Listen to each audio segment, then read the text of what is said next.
pakiramdam na pangarap mo lang dati 'to? Hindi naman ako humihingi ng marangyang buhay. Gusto ko lang yung hindi na kami kinakapos. Nung una, nahiya ako. Wala akong experience. Factory worker lang ako eh. Minsan habang nasa biyahe ako pauwi, iniisip ko, hanggang dito na lang kaya ako. Pero sabi ko sa sarili ko, wala namang mawawala kung susubukan ko. Unti-unti, nagkaroon ako ng confidence. Nagkaroon ako ng bagong pangarap.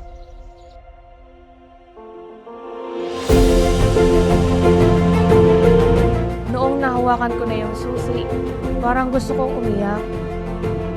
Hindi lang ito sasakyan para sa akin. Patunay ito na may mangyayari pala kapag hindi ka sumuko.